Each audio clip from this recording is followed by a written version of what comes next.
Yang ketiga, desain inovasi atau invensi. Yang keempat, rencana tindak lanjut. Yang kelima, paradigma baru terhadap makna guru. Visi pribadi untuk pendidikan di Indonesia yaitu saya ingin menjadi guru yang profesional yang dapat meningkatkan kualitas pendidikan di Indonesia dengan mengembangkan inovasi pembelajaran yang sesuai dengan kodrat alam dan zaman sehingga pembelajaran dapat bermakna dan berkesan pada peserta. Kemudian visi pribadi sebagai calon guru yaitu saya ingin membangun lingkungan belajar yang aman, nyaman, dan berpihak pada peserta didik sehingga peserta didik merasa dihargai, mampu mengeksplor potensinya secara penuh sesuai dengan yang mereka miliki. Saya ingin menerapkan pembelajaran abad 21 yang memungkinkan peserta didik dapat aktif berkolaborasi dan berpikir kritis dalam proses pembelajaran. Hal yang dilakukan untuk mencapai visi tersebut yang pertama adalah mengikuti diklat atau pelatihan yang diperlukan untuk menjadi guru berkualitas serta terus meningkatkan keterampilan dan pengetahuan di bidang pendidikan. Yang kedua, yaitu merancang rencana pembelajaran yang inovatif dan kreatif dengan menggunakan metode pengajaran yang menarik, melibatkan peserta didik secara aktif. Yang ketiga, menggunakan teknologi interaktif untuk membuat pembelajaran lebih menarik dan relevan. Yang keempat, menciptakan lingkungan kelas yang aman, nyaman, kondusif untuk belajar sehingga setiap peserta didik merasa dihargai dan didukung. Yang kelima, menciptakan media atau alat peraga pembelajaran yang inovatif sehingga pembelajaran lebih bermakna dan mudah dipahami oleh peserta didik. Kemudian yang keenam atau yang terakhir adalah menjadi sumber inspirasi dan motivasi bagi peserta didik dalam bersikap positif dan berpikir kritis, menanamkan semangat belajar sepanjang hayat pada peserta didik sehingga mereka terus berkembang dan belajar dalam segala situasi. Pengalaman bermakna, filosofi pendidikan Indonesia. Di sini saya memilih filosofi yang kedua, prinsip pengajaran dan asesmen efektif juga. Belajar dari pemikiran Ki Hajar Dewantara tentang sistem Among bahwasanya di mana pendidikan selaras dengan kodrat alam dan kodrat zaman untuk meningkatkan keterampilan abad 21 sehingga pembelajaran dapat memerdekakan peserta didik dengan menerapkan wujud nilai-nilai Pancasila dalam pendidikan melalui dimensi profil pelajar Pancasila. Kemudian dalam mewujudkan pendidikan yang memerdekakan peserta didik, maka sebagai seorang guru perlu mengetahui karakteristik dari peserta didiknya yang meliputi misalnya etnik, kultural, status sosial, minat perkembangan, dan lain sebagainya. Kemudian, dalam mewujudkan pembelajaran yang berdiferensiasi bagi peserta didik, maka sebagai seorang guru harus merancang pembelajaran yang dilaksanakan dengan menggunakan model, metode, pendekatan, sumber belajar, serta media dan alat peraga pembelajaran yang tepat sesuai dengan karakteristik dan kemampuan awal dan perkembangan peserta didik sehingga pembelajaran lebih bermakna dan mudah dipahami serta berkesan pada peserta didik. Pengembangan bahan ajar bergantung alat peraga tanda pintar sebagai media pembelajaran berdiferensiasi pada materi pengukuran satuan ajar. Latar belakang tujuan kurikulum pada saat ini adalah memerdekakan peserta didik dan menciptakan pembelajaran yang berpusat pada peserta didik sehingga pada kurikulum saat ini sesuai dengan pemikiran Ki Hajar Dewantara, pendidikan harus menyesuaikan dengan kodrat alam dan kodrat zaman. Maka berdasarkan observasi yang telah saya laksanakan, penggunaan alat peraga sangatlah diperlukan untuk mengoptimalkan pembelajaran di sekolah. Yang dimana alat peraga dalam proses pembelajaran itu dapat mengoptimalkan fungsi panca indera dengan cara mendengar, melihat, meraba, dan menggunakan pemikirannya secara logis dan realistis. Hal ini menghasilkan pembelajaran yang optimal karena tidak hanya membayangkan dan menghafal saja, melainkan dapat melihat secara nyata dan konkret memang bendanya ada sehingga pembelajaran lebih bermakna dan mudah dipahami oleh peserta didik.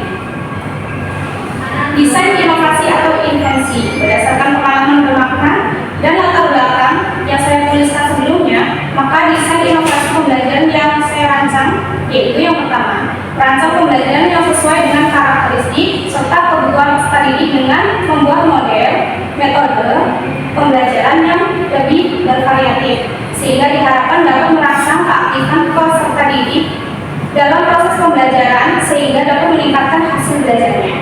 Yang kedua, membuat alat peraga sederhana yaitu tangga pintar dengan menggunakan bahan yang ada di sekitar dengan memanfaatkan limbah yang lebih sehingga lebih efisien dan ekonomis karena biaya dalam merancang alat peraga ini relatif terjangkau.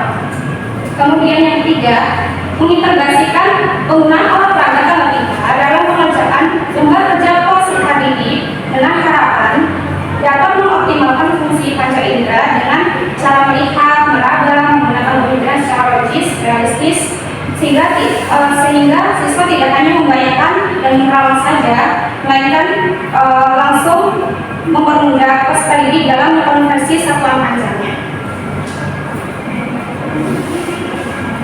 Kemudian kelebihan penggunaan alat peraga tangga pintar yang pertama menumbuhkan minat belajar siswa karena pembelajaran lebih menarik. Yang kedua, memperjelas makna bahan pelajaran sehingga siswa lebih mudah memahaminya.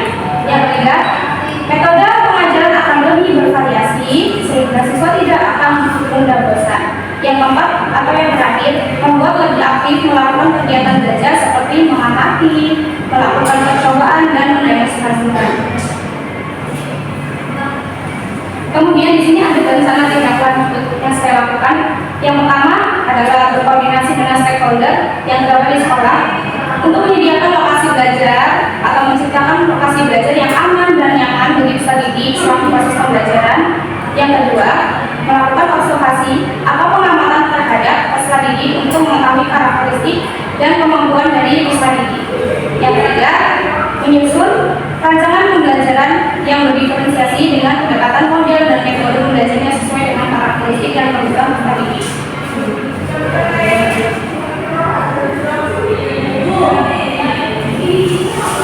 Yang keempat, menyiapkan alat peraga sederhana yaitu tangga pintar untuk mempermudah peserta didik dalam mengkonversi satuan panjang. Paradigma terhadap makna buku berdasarkan refleksi dan pemahaman bermakna yang telah saya simpulkan sebelumnya terkait mata kuliah filosofi dan pendidikan prinsip pengajaran asesmen efektif 2. Paradigma saya terhadap seorang guru bahwasanya peran guru itu sangat penting dalam sistem pendidikan. Jadi saya seorang guru bukan hanya seorang pengajar, akan tetapi juga seorang pembimbing, motivator, dan memberi inspirasi bagi peserta didiknya. Sehingga seorang guru dalam menyusun sebuah rancangan pembelajaran harus mampu mengenal karakteristik dan kebutuhan individual setiap peserta didik serta menyadari bahwa setiap peserta didik memiliki potensi yang unik satu dengan yang lain. Terima kasih.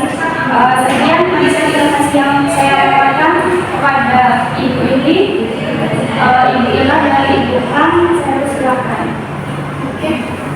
Kita bisa membuka.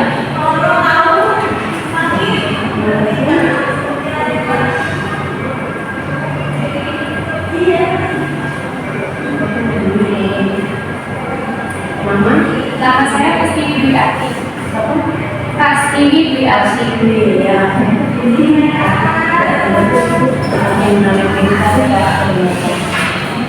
Tapi kan menggunakan asesmen dan filosofi ya.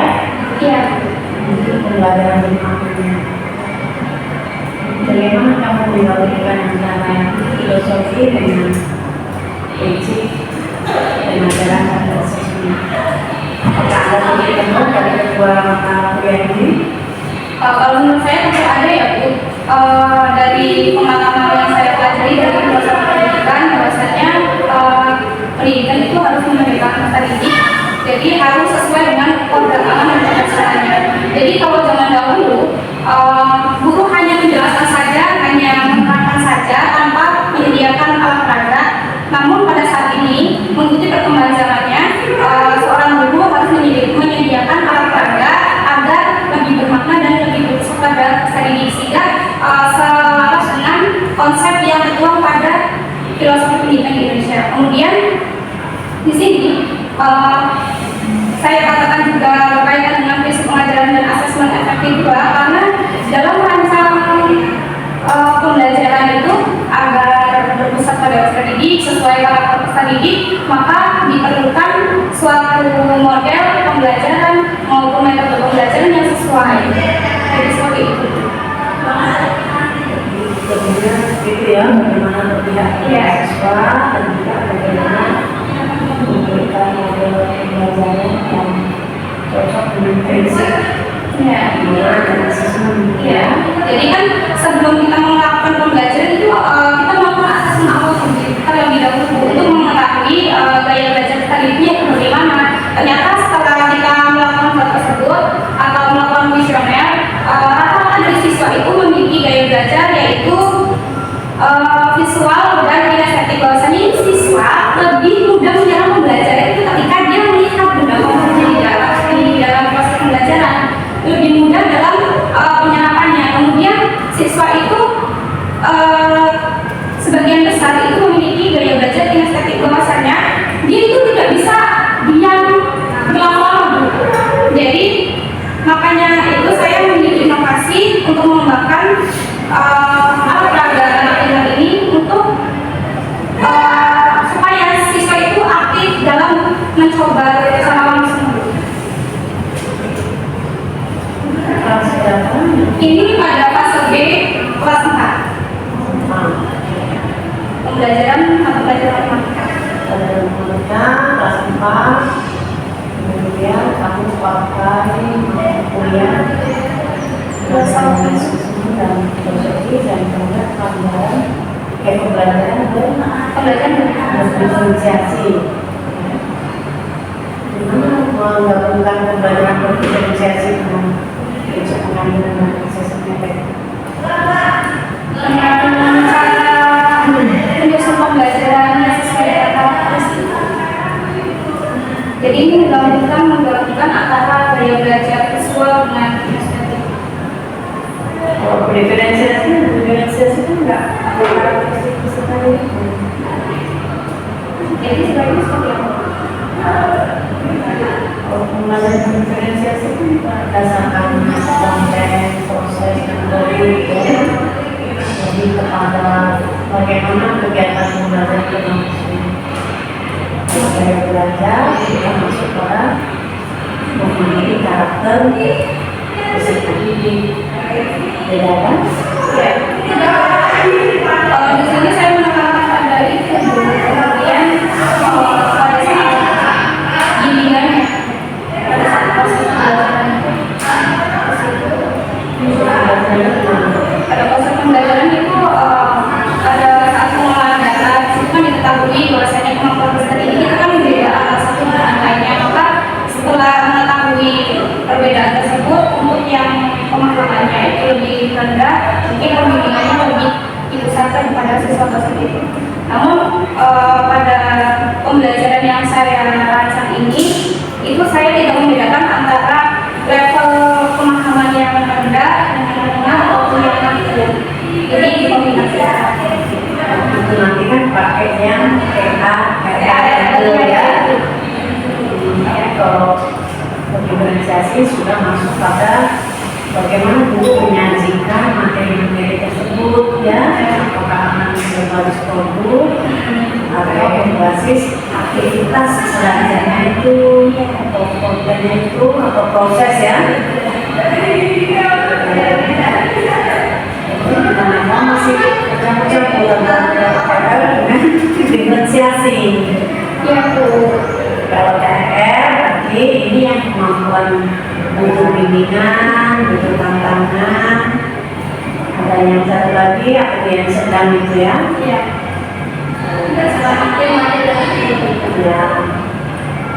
Sudah seperti itu bagian pelajarannya, ya. Kalau sudah seperti itu, baru diferensiasinya ini mau yang mana nih? Kalau yang di tantangan dia berbasis produk, misalnya. Ya produk semua, tetapi mungkin bentuknya yang berbeda-beda. Mana pendapatmu antara diferensiasi dengan cara yang berbeda? Apakah nanti muridnya boleh itu enggak? Apabila tidak ikhlas maka ya dilaporkan ya. Namun saya tentunya ada alasan yang mengapa menggabungkan antara pemahaman yang akhir dengan yang kemungkinan dengan tujuan pendidikan kegiatan awal, jadi bisa saling mengajarkan satu dengan yang lainnya seperti itu. Jadi memegang prinsip pembelajaran kooperatif, sehingga yang tahu nanti bisa berbagi dengan yang lainnya. Terus gurunya ngapain? Jadi gurunya itu membimbing prosesnya, Bu. Jadi nanti guru mendatangi kelompok yang perlu bimbingan, nanti didampingi dan membimbing cara mengkonversi sebelum mendatangi.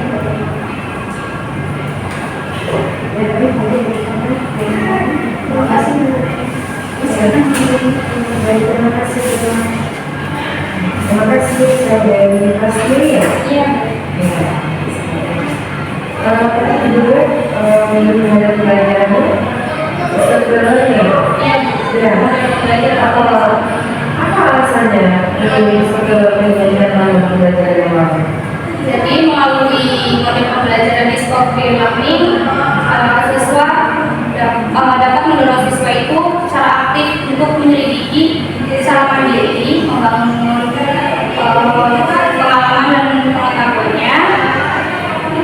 Kemudian bisa mengembangkan imajinasi dan kreativitasnya untuk mencari informasi baru dan menemukan fakta serta korelasi atau hubungan antar satuan pelajaran. Jadi seperti itu. Sehingga pada akhir pembelajaran diharapkan siswa itu dapat menarik kesimpulan dari apa yang mereka pelajari. Lalu bagaimana cara saudari mengimplementasikan demokrasi terhadap PSBB ini dalam kegiatan pembelajaran?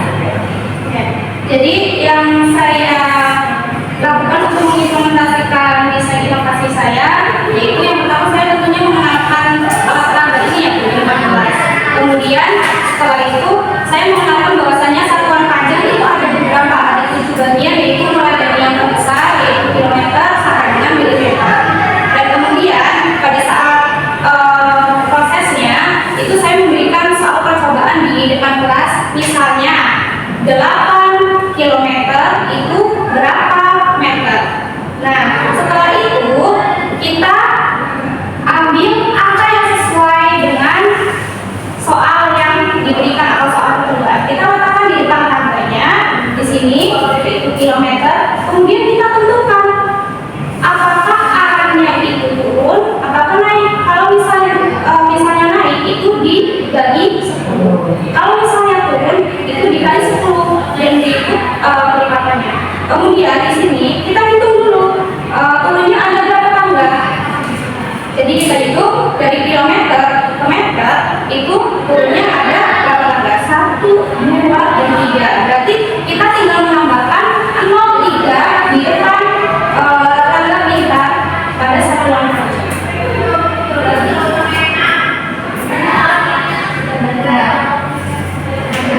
Dengan seperti ini secara otomatis hasil akan langsung diketahui bahwasanya 8 km itu hasilnya adalah 8.000 meter. Seperti ini. Baik, terima kasih sudah